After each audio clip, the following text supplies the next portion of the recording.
législatives 2024 les mauvais départs de Macky et de Karim Doria. waaw xam nga élection yi nag dafa doon élection yoo xam ne dafa particulière en ce sens que ay kàngam ñoo ko séq boo xoolee ci wàllu opposition bi un ancien président de la République ñu démettre la il y a 6 mois 7 mois moins de 8 mois nga ñëwaat taxaw samp sa ndënd jiite nekk tête de liste législative loolu ñu ngi koy soog gis ci bon Ablaye Wade bien vrai en 2012 nekkoon na tête de liste législative mais jaaru fi il est revenu 5 ans après en 2017 pour nekk tête de liste législative bu coalition li ko waraloon sax certainement mooy que son fils Karim Wade dañ ko téye woon yooyu yëpp il fallait nag qu'il mène le combat pour la libération de son fils. Macky sax se moquait de lui à l'époque mu ni un ancien président war na tal leneen lu dul nekk tête de liste. léegi nag malheureusement Macky Sall moom et puis li ci gën a doy waar ci mbiru président Macky Sall mooy bi muy tàggoog ñun dafa mel ni ku yàkkamti mel ni ku ñu mere ne man bu le 2 avril boo leen ñu bu ñu deful passation de service man fii laay bàyyi gouverneur doyal naa sëkk apparemment doyalul sëkk de ou bien bu doyalee tamit am na leneen tax mu ñëw ñu wax ki mu àndal ñu ngi tudd Karim Wade Maïssa moom c'est un cas spécial parce que depuis 2016. kan la Maïssa. Karim Meïssa Wade. Depuis 2016 ñëwul Sénégal. boole kook chaque fois mi ñuy gëmloo ne day ñëw. waaw moom dañoo xaar moom yaakaar ne ne bii tamit du ñëw. en tout cas man daal ñëwam dina ma bett lool. parce que ku mënta ñëw ay 2016 pour nekk kii présent 2019 ñëwoo 2024 ñëwoo nga boo ñu wax. te lu tax mënut a ñëw moo jaaxal. léegi nag soxna si. foofu nag le nœud du problème nekk. parce que un gracier par principe laa wax de. li loi bi wax. waaw un gracier il est libre de parole et de mouvement. mais depuis 2016.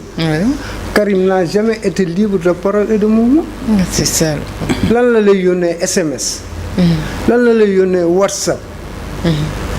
te Karim il y avait des occasions pour parler. même bi ñu ko mujjee gis. ñëpp douté nañu parce que c'était de l'intelligence artificielle. ñu bari ci ñun loolu lañ jàpp. c'est pas un Karim bu yëngatu bu mel ni comme c'est na mais day xam ne kii. c'est de l'intelligence un robot qui est là et qui donc ça veut dire que yooyu yëpp ça pose problème. léegi nag ñoom ñaar ñu daje. war na mën a nekk. parce que ñoo bokk seen waajur. seen waajur nu mu tudd Ablaye Wade. mais dafa fekk ne 12 ans yi passé ki ñuy wax Macky Sall a été le bourreau de Karim Wade. sonal ko loolu 8. ba mu yemul foofu mu jël ko génn ko réew mi. xam nga Karim amul benn liberté. bon il est dans une prison dorée. ma nga Qatar. nekk Doha di régler ay mbiram mais bu sañoon Karim boo xoolee dafa mel dañ ko tere mu dem dëkku waajuram wu góor mooy Sénégal. dafa mel ni Karim dañ ko tere mu dem dëkku waajuram wu jigéen mooy France. xam nga donc c'est une liberté conditionnelle man mës naa ci waxtaan ak sax professeur Amsatou Sow Sidibé ma ne ko mais professeur man j'ai un problème mu ne ma lu xaw ma ne ko en principe un gracier est libre pourquoi Karim ne la mu ne ma dem ça c'est que moi je l'ai même appelé une curiosité juridique. donc ça veut dire que dans notre pays on met loi yi nu ñu neex lañ koy tëralee bon à partir du moment où on avait même un tailleur constitutionnel donc ça veut dire que loi yi nu leen neex lañ koy wëlbati yow sax da ngay jaaxle man des fois je me dis ndax gars yi dañoo xamul loi yi wala dañoo doy war ñoo gën a xam. waaw parce que ni ñu koy tënkee ak ni ñu koy kii da ngay gis ba mujj gi dañ ciy génn sans problème. léegi bu loolu weesoo ñu ñëwaat sur l'alliance. L'alliance c'est une alliance contre nature. pourquoi mu ne contre nature parce que li ñuy jànkoonte 12 ans yëpp. boo leen fàtte loolu def ko perte de profit ngeen ñëwaat bokk ça pose problème mais nag en politique. yooyu garaawul. xam nga lu tax garaawul parce que des fois dañuy soxla régler une contradiction principale comme l'appellent les marxistes. La contradiction principale du moment c'est quoi? Comment faire pour que Ousmane Sonko n'ait pas une majorité qualifiée à l'Assemblée nationale? ci loolu la ñuy liggéey. loolu moo leen bo malheureusement nag ñoom seen départ baaxagul. ñoom ñaar ñëpp. parce que Macky bi mu ñëwee aussi dugal ne moom day nekk liste ak Karim ñu bari. de son côté Macky. dañoo kii d'accorduñ ci. ñu bari aussi du côté de Karim Wade d'accorduñ ci. même du côté de kii nu mu tuddati de Rewmi il y a aussi du defee boo xoolee la vague de démission du côté de l'APR. nga xool aussi tu as un PDS divisé. ba ñu am ñaari liste pour les législatives ñenn ñu tudd coalition Soppi ñu koy xëccoo. sans compter aussi liste yi ñu leen rejeté à Bakel. dañ leen rejeté au lieu de présenter 2 candidats pour les titulaires ak les suppléants benn lañ présenté ñu rejeté ko. dans ce qu'on appelle diaspora dans le département Afrique de l'Ouest dañ leen rejeté sans compte donc ça veut dire que Macky et Karim font face à des problèmes. te dara commencé wul. te ñoom ñu ngi ci ay jafe donc départ bi fu mu toll nii baaxul. te frustration aussi de jour en jour ñu ngi dem. ñenn ñaa ngi daw wuti Amadou Ba. ñenn ñaa ngi daw wuti Ousmane Sonko donc de même du côté du PDS donc ça veut dire que fi mu toll nii daal seen départ bu doon course dama ne faux départ lañ defagum pour le moment léegi nag li ci des mooy ñoom ils luttent pour leur survie parce que xam nañ ne élection yi bu ñu ci amul loo xam ne dina leen mën a téye ba ñu mën a am immunité parlementaire dina leen mën a téye ba nga xam ne Sonko du am majorité boobu dina ko permettre mu dem vers la création d'une haute cour de justice. dina ko mën a téye pour Macky Sall pour ñu mën a bañ a def mise en accusation vers la haute trahison. parce que pour nga def mise en accusation il te faut les 3/5 de députés. 3/5 c'est 99 députés donc ñoom bataille foofu la nekk. ils luttent pour leur survie et la survie de leurs arrières. donc immunité parlementaire non plus immunité parlementaire du la tere tamit dem si yoon ah. waaw bu la peut-être procédure bi lay xaw a yeexal tuuti. day jël temps quoi xam nga lu tax may wax loolu. immunité parlementaire yow boo amul majorité ñoom ils vont s'opposer. waaw si bien sûr loolu quoi. du question ñoom benn mais ñoom bu ñu amee loo xam ne war na leen mën a tax ñu opposé wu. dañuy opposé wu. donc ñoom loolu la ñu bëgg ko am kii boo xam ne. doo mën a jàllale li nga bëgg yow. ñoom foofu la combat bi nag quoi. du question immunité parlementaire on a levé combien d'immunité mais boo amee loo xam ne mën na la téye ba empêcher loolu. c'est une bonne chose pour. mais noo déggee kàddu yi nga xam président Macky Sall yëkkati na ko keroog bu muy wax ak ay militants am ne bon intercoalition bi li ko tax a jóg mooy remettre le pays quoi sur les rails de l'émergence. waaw xam nga. rail de l'émergence boo xoolee nag lim fi jot a def yëpp. 6 mois. non waxuma 6 mois. avant 6 mois moom laa wax. moom li mu def ci 12 ans moom 12 ans yi mu fi def yëpp. bor bi kenn xamul nu mu toll. 12 ans yi mu fi def yëpp. il y a combien de scandales financiers. qui ont été ébruités. 12 ans yi mu def yëpp. ñaata scandale foncier moo fi am 12 ans yi mu def yëpp en termes de malgouvernance combien de personnes ont perdu leur vie dans des manifestations politiques combien en termes de santé ñaata nit ñoo dee ci conditions yu doy waar tu te rappelles incendie yi amoon Tivaouane ak Linguère ak feneen yooyu yëpp boo ko dajalee wax dëgg yàlla. oui le passif est très lourd le passif est trop lourd. léegi nag xëy na léegi dafa am conscience il y a une nouvelle conscience qui a émergé. dans sa tête certainement ba muy bëgg a mettre le pays sur les rails de l'émergence. mais pour ñu gëm ko ñun dina jafe. parce que bu ñu la dénkee aussi ni la dénk defoo ko ni ñu ko bëggee nga ñëwaat bëgg ñu gëm lool dina jafe bu doon yaakaaroon nañ ci moom. kon duñ ko def ni ñu ko def 24 mars. te moom daa mel ni bàyyeegul de. dafa mel ni ku bëgg a ressusciter waat on dirait que pareegul daal. ci xam nga des fois. nit da ngay wax ni dem ba ci biir mais tu te rends compte que c'est pas li nga wax du loolu. léegi nag ngay réajuster foofu la toll quoi. mais pareegul parce que il faut mu protéger ces hommes. il faut mu protéger leen. te ni mu leen di protéger mooy fexe ba ñoom ñu am majorité boo xam ne dina leen permettre wala bu dul majorité aussi ñu am équilibre boo xam ne dina leen permettre ñu mën a opposé wu au niveau de l'Assemblée nationale. Mais en tout cas ce qui est sûr ça ne sera pas une partie de plaisir pour ñoom te le Pastef bii ni mu ko gisee nii a une longueur d'avance sur ñoom. Deuxième tour parce que déjà le vent de la sympathie continue de souffler. Sans compter aussi on ne peut pas rejeter des gens le 24 mars. Ce serait incohérent de les faire bénéficier de nos grâces. En 6 mois. Ça va dans 6 mois après donc. Législative yi au deuxième tour on peut le qualifier ainsi parce que ça a un air de revanche. Parce que Macky Sall a eu une blessure très profonde. nga mën a mër dem ba ci digg bi mu xam ne mër mi du moom. mu ne moom sax avant moom bëggoon na bokk. mais compte tenu de la résistance au niveau national ak du contexte international ak li ci und yëpp et puis il était sûr que moom bu demee aussi il sera humilié donc toute cette conjonction de facteurs fait que moom il a préféré contre mauvaise fortune bon cœur mu jéem a kii dem ba ci biir galgor ko combattre ko loolu sax moo ci gënoon doy léegi tamit aussi Macky du benn adversaire la c'est pas seulement Sonko. Il doit aussi combattre contre Amadou Ba. Et ça ne sera pas une mince affaire. Est-ce que son problème c'est pas Amadou Ba? Hein? Macky.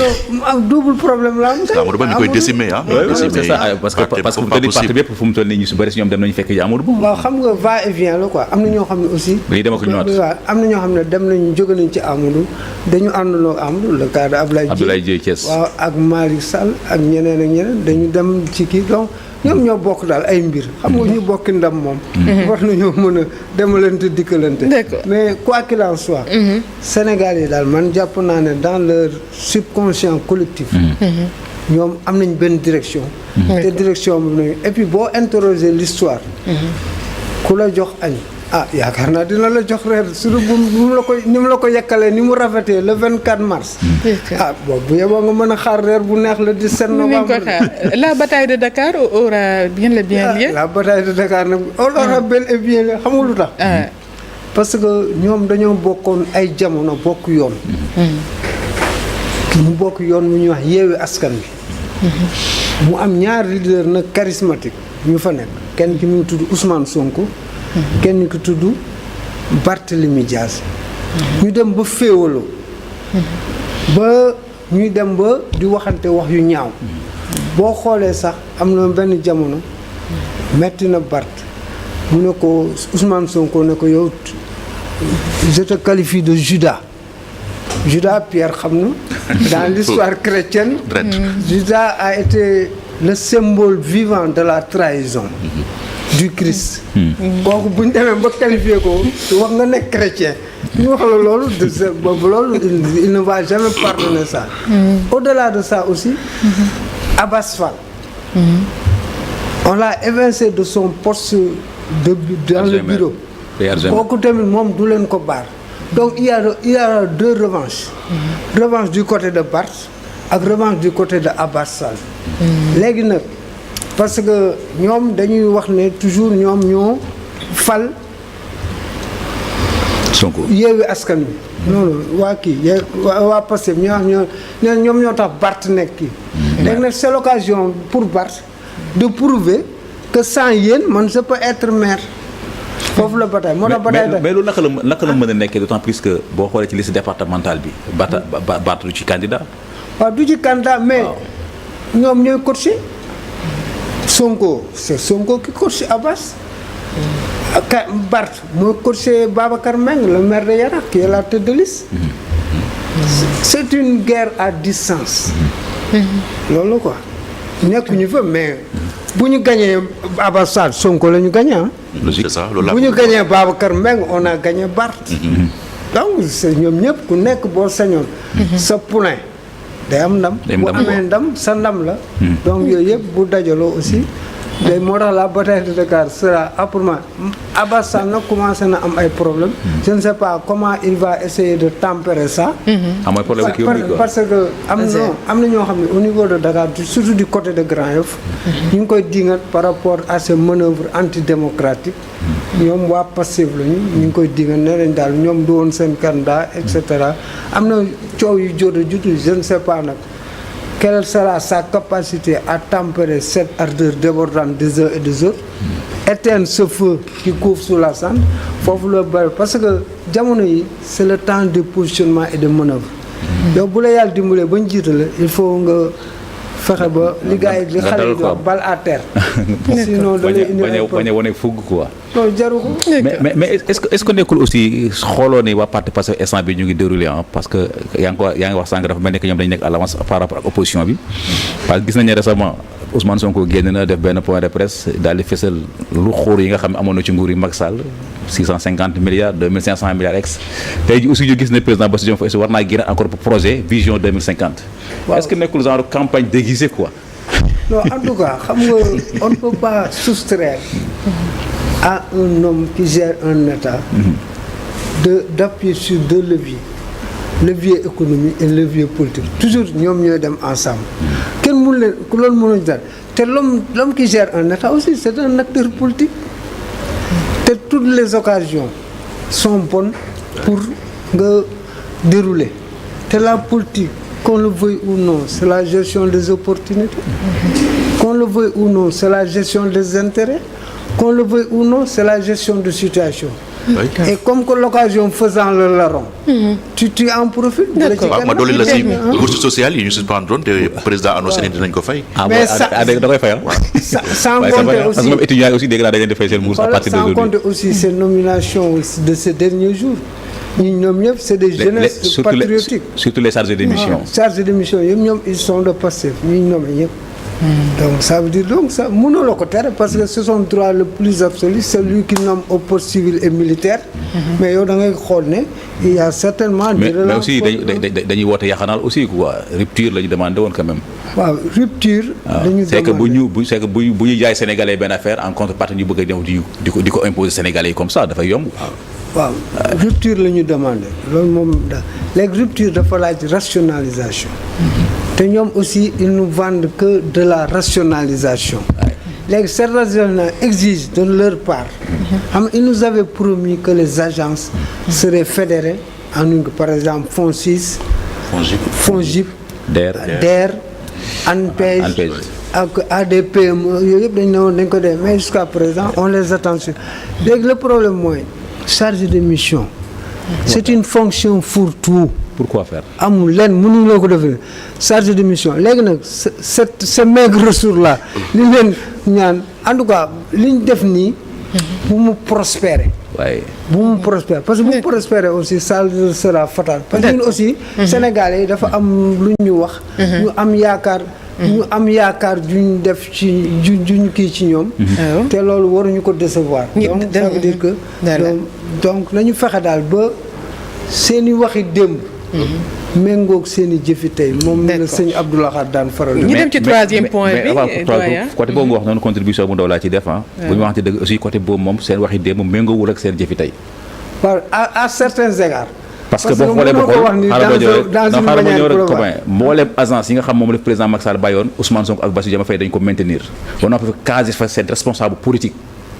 waaw loolu alors que ñoom dañuy demandé woon à ce que vraiment président Macky Sall lépp lu mu fi defoon baaxul loolu la ñuy gëm la woon ñoom kon ça veut dire que ñoom dañuy nekkoon dañuy tuur lëndëm ça veut dire.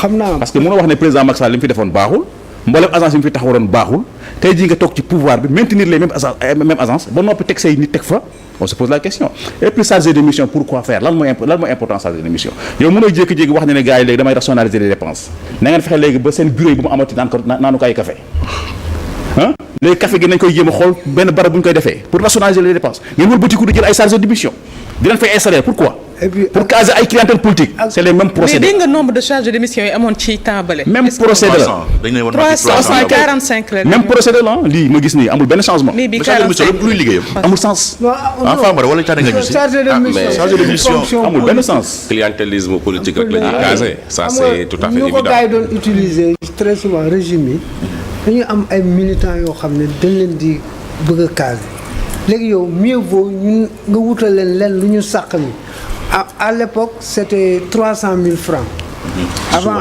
su Wade après Macky bi mu ñëwee mu def ko 500 000 donc yooyu yëpp loolu moom mais ma dem ba doguma la du lu ñuy rafetlu doguma la Sonko amul ay militants Sonko son parti là avec son projet là sénégalais ñoom ñoo ko porté xaaral ma ñëw da ngay dem on fait partie da ngay dem au fin fond du Sénégal nga gis ab maire boo xam ne lay interpelle wax na ne kat waxal Diomaye Faye ñu ngi koy xaar parce que ce projet bi dama cee cotiser 1000 francs man dem naa benn dëkk bu ñuy naan xaw ma ban ci benn dëkk la ci àll bi benn maire dafa ne moom cotiser na ci projet Diomaye bi 1000 francs pourquoi est-ce que maire boobu yeewul nekk chargé de mission mais nañu wax ne dëgg quand même le projet de Ousmane Sonko c'est pas le projet de xaar ma gis nga le fait que gars yi teg leen ci pouvoir bi du affaire Pastef de bu ñu nekk yaakaar ne affaire Pastef de juum nañu affaire bu de problème Pastef de problème peuple bi la peuple bi ñoom ñoo mobilisé teg leen fu ñu nekk tey bu ñu yaakaaree ne affaire de responsable la ñuy nax seen bopp te loolu gis mu fekkee ne loolu lañ bëgg a jouer d'état sûr dañuy bëgg parce que li am le 24 mars révolution la révolution silencieuse kon bu ñu ko moomalee parti politique juum nañu ça c'est vrai.